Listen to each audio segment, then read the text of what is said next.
because Mm-hmm. I think for quite long we have been depending on the outside world on very small things that we could even do by ourselves, right? There's That's small true. things that and and we have everything. The African continent really have like has everything they needed just to facilitate all their programs. They don't have to go anywhere. And just like you've said, it's always good to work together as a continent.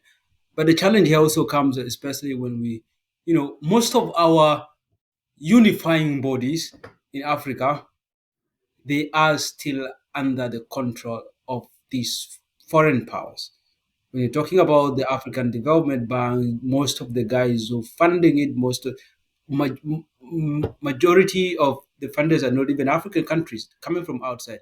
Even when you're looking at the African Union, in most cases, there's so many influence that is coming from outside.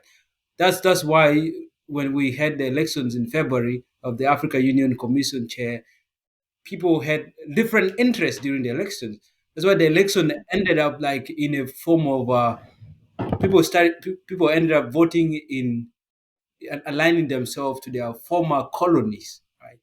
Like all the British colonies were voting together, all the francophones were voting together, and all the other ones. So that's the challenge. We're still experiencing all these challenges in our continent. I think we just have to decolonize our mind from that and start thinking that we can manage our Africa continent can manage its own affairs. And just like what is happening in the Sahel, it's really very interesting. Countries are starting to come together. We're seeing Mali, we're seeing Burkina Faso, and then the other countries. Like they're coming together, and it's always good to work together. By the way, people get to respect you, right? Instead of going as a continent, the entire 55 African presidents going out to meet one president sitting somewhere, maybe in Russia or in China. It's just good like to go as a commission of the African Union. The presidents don't have to go. In that way, you are respected, right? And that becomes a very important thing when you work together as a continent.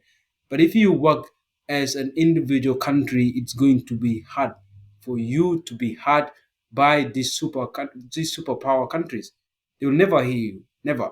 But when you come together, you impose your policies together, you ask for what you want from these countries as a continent, then it speaks like it makes volumes, right? But if you go as an individual, I feel like you're not going to be respected.